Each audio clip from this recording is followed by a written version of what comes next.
So here in this podcast, I have the wonderful Dr. Hanson, who is an expert and specialist in many areas of sexuality and abuse, as well as other things. And as a psychologist, has a very in-depth and insightful idea around pornography. It's something that is often not spoken about because of the taboo nature of it. But really, in this discussion, we'll be looking not just at what is visible in porn, but the invisible side of porn and what the big tech industry, the big companies do and how they make their money from it, how they organize our thinking and even manifest our trajectory into certain interests sexually and relationally. Also, we'll be looking at the concepts of finite and infinite play and how they relate to pornography, and the very fine line between what is pleasure, what is a meaningful, intimate experience, what is sexuality, what is trauma, and what is abuse. These lines often blurred through online pornography, but all will become clear in this beautiful episode. So, for those that maybe aren't familiar to the kind of field we work in and the complexities therein, I'm just going to state this. To have these kind of conversations that you and I can have and share feels so important in a way that more and more people are informed and understand around the complexities of the kind of areas around sexualization and abuse. Now, you and I are very clear on this, but I just want to make it clear for any listeners. We don't condone abuse in any kind of way because we understand it as part of our work. It's something we have to let in and be thoughtful about, but we don't condone any kind of abuse or inappropriate sexual behavior or any kind of discriminatory behavior. We don't condone that in any kind of possible way, clearly, and you and I know that. But I just want to make that really explicit, because when we're going beyond the black and white into what can only be the gray areas, and they have to be gray because they often remain invisible out of conscious awareness, because this in a way benefits certain people, certain organizations, certain institutions, that perhaps until we begin to look into the gray areas, that abuse continues to maintain itself and feed itself. So when you and I do a deep dive, it's just with that in mind around 100%, yes. And in fact, I would actually say that going into the complexity and exploring it and working out the dynamics of abuse, we can actually be clearer about wrongdoing.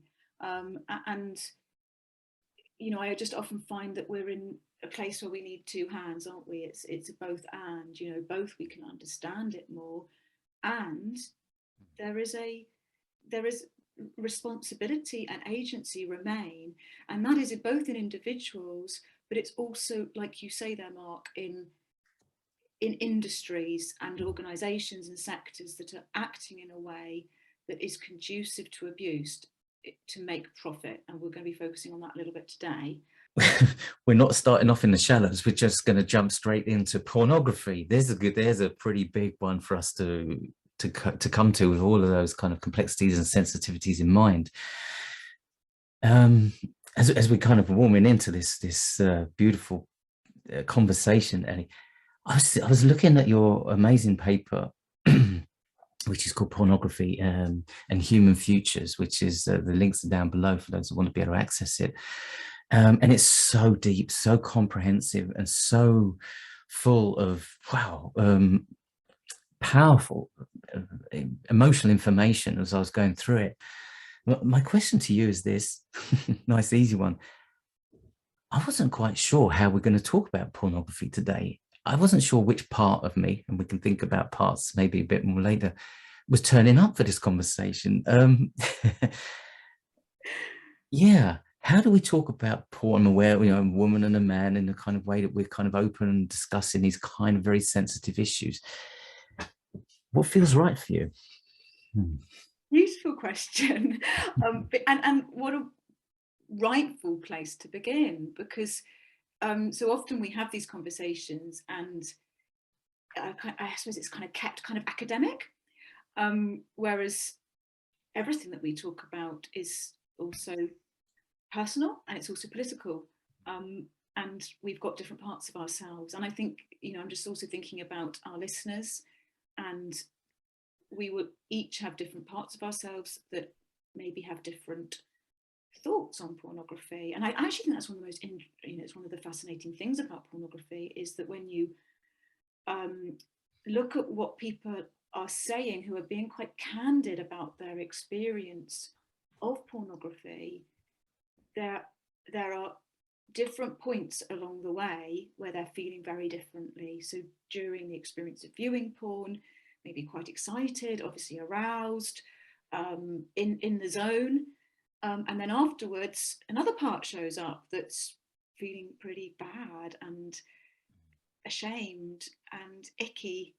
And so that, I mean, that's just a little example of the different parts at play. And I think for us and for our listeners, I think that I want to say that let's just kind of start with naming all of that, and that it's okay to have a complex set of thoughts or emotions about pornography.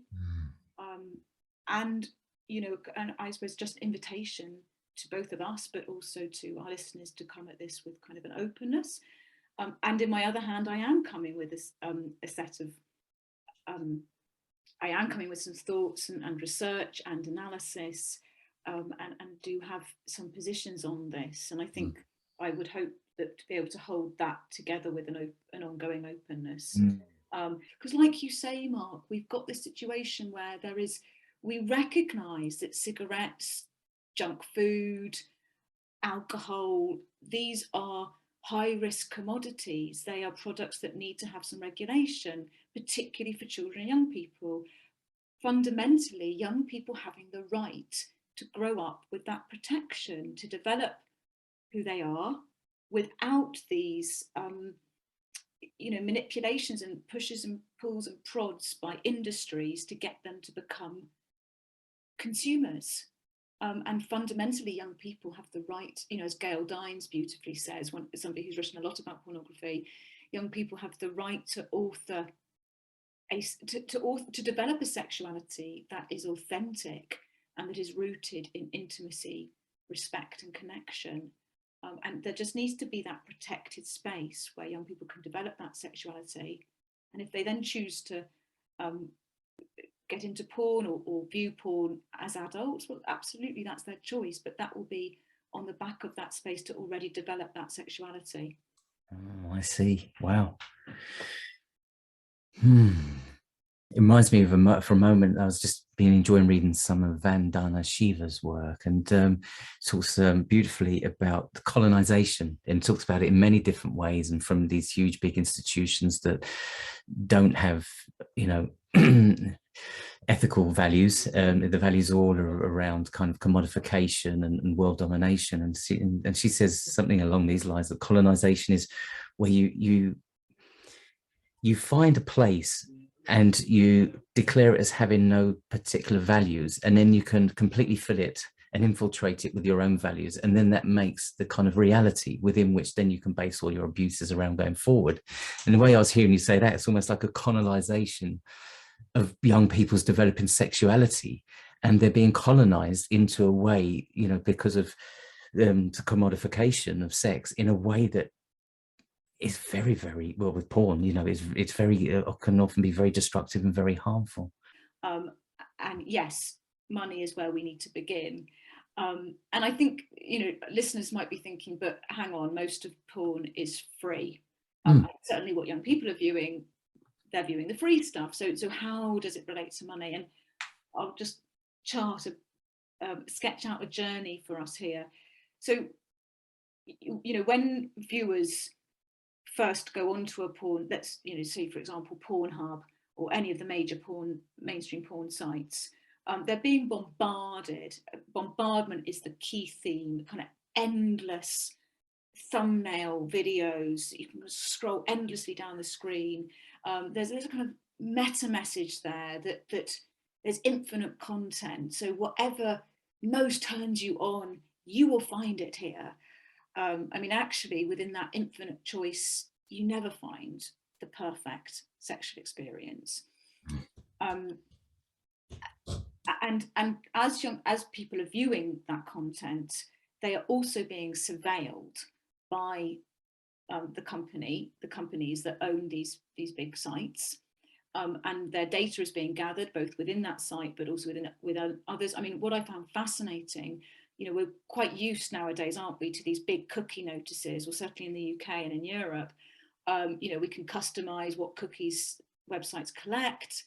On Pornhub, it's the most tiny writing and the most, you know, convoluted tiny print privacy policy, and no options to customize your cookie settings. So, and if you actually go on the website of the company that owns Pornhub, and I'm not trying to single out this company, which is MindGeek, you know, the others are probably just as bad. But it's fascinating, because on the company website, they boast about their incredible algorithms, that they are at the forefront of basically profiling their users. So what's going on is that they are looking to gather as much data as possible to work out what is going to shift you as their viewer into paying for content. Now, a tiny fraction of porn viewers end up paying for it. So you want as many people in that wide, sticky net of free online porn as possible. Then surveillance and manipulation technologies are used to shape and shift people's sexuality while they're viewing that porn, bit by bit, into sexualities that are more likely to then want to pay for porn. So in the piece, there's a kind of visual of this. So if you, let's think of it as kind of color coded. If you start off in a green zone, and then it's blue, purple, red is paying for porn. Most people are never going to get to the red. But if you've been shaped and shifted into the blue and the purple, and even the green, what you're first bombarded with, then your autonomy has been undermined, and your potential for a rich, connective sexuality has been compromised. There's something that jumped out of your paper that is also, you know, beautifully connected, but something I hadn't really heard before. But once I'd read about it, started to again enrich everything else I've ever experienced, as well as, you know, thinking about pornography, online pornography. But this was, is it James Carsey's philosophy around, I think, the relationship between finite and infinite play. And yeah, maybe this will also help bridge us between what we've been speaking about and, you know, the impact it has, and how we can sort of integrate these kind of ideas going forward.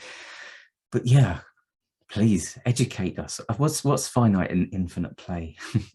Beautiful question. And I think, and just to say to that, you know, to listeners as well, that the majority of this long read that I've written about pornography isn't actually about pornography. It's about what, you know, some of the best things about being human. And, you know, that's what I really enjoyed about writing this, was this invitation to go and explore, you know, our values, our relationships. What, you know, when relationships are good, why are they good? What is it about them that is so energizing and beautiful? And you know, it was just really good fun. And like you say, Mark, kind of once you start thinking about these things, it's then there for your life, and you look at things in a different way.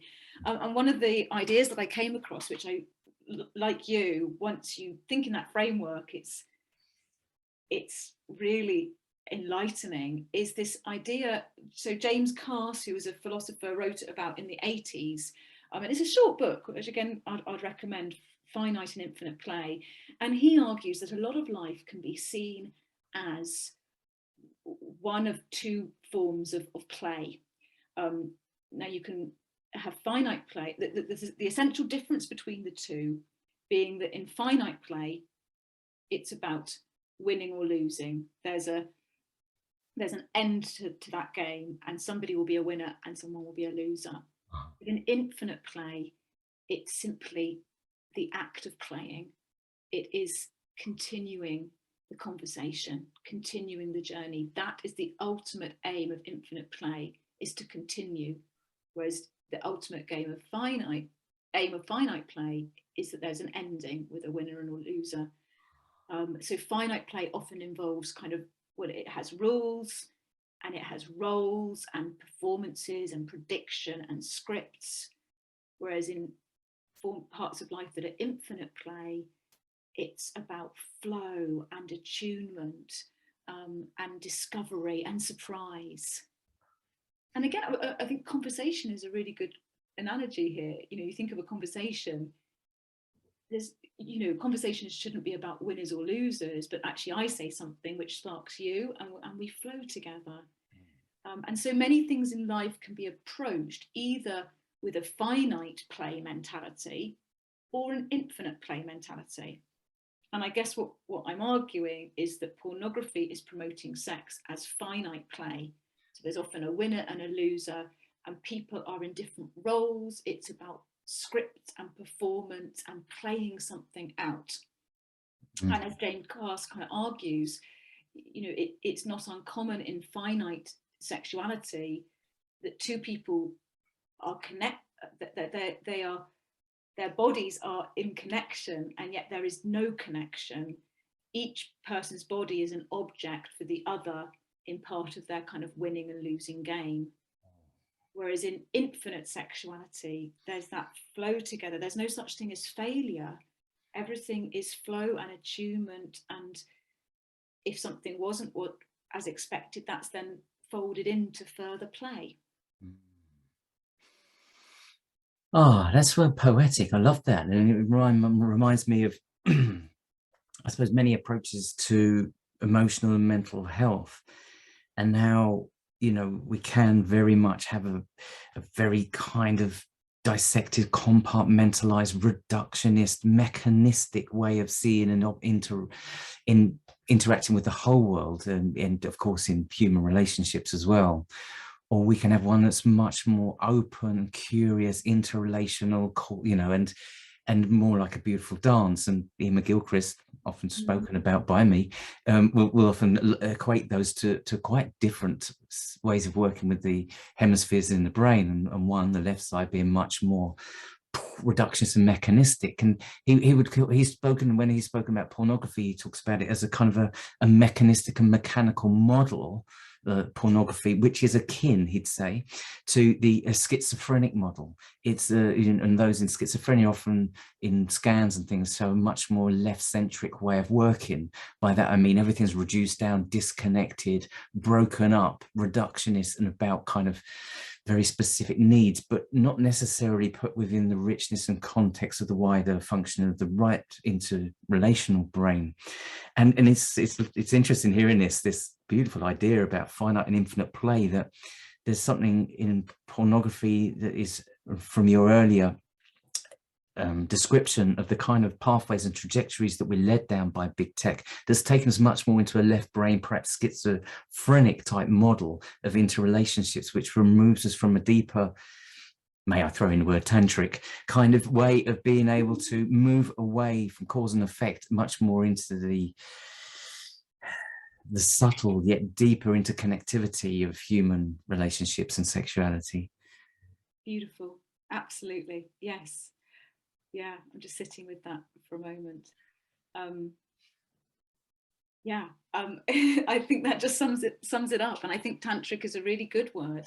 That, you know, one of the beautiful things about tantra is this invitation to be in all of your body, to be embodied, and not to dismiss any part of you, and your sexuality being a kind of inner energy that connects to everything else about you. And that fundamentally is what we're talking about. It's about, you know, we keep coming back to this theme of connection, and pornography being an example of invitation to disconnect from one another, but also disconnect different parts of yourself from one another. So your sexual arousal goes on its own journey, separate from your values, separate from your relational depth, your sexual desire, and your kind of sexual arousal becomes sexuality, and we're really missing out in that process. And as you were talking, Mark, as well, I was also thinking about how this isn't just pornography. I see this kind of, this subjective, objectifying, mechanistic approach to sex in lots of places, including within some kind of sex education and some movements that you know, have the right intentions, but I think have lost sight of relational connection and within ourselves connection. So, for example, there's an awful lot talked about around consent at the moment, and again, I can see why that's done, and it's very positive. But I find myself riling up against it because often what seems to be being promoted is this version of sex where, you know, I'm going to use your body, you're going to use my body, and we've ticked the consent box. Great. And that's envisaged as good sex. And yes, of course, you can have sex like that. And there's nothing illegal to that. But that's just really sad. To my mind, that's just really sad. That actually you could be, like James Carr talks about in Infinite Play, you are actually connecting with another person through their body, not as a body. And consent becomes nugatory. We don't need to talk about consent if we're talking about conversation. If we're talking about sexual experiences as conversations, then, you know, you are tuning into your own feelings and the other person's feelings at all points. You know, there's been discussion of sex as a kind of sexual experience, the I thou versus the I it, you know, so we're in that in between together. Well, then you know what the other person's saying to you, and you also know what you're saying to yourself. There's not this kind of moment where we kind of go, right, are we consenting to this? Yes, which is completely fake anyway, because people can change their minds or feel differently at any point within that flow.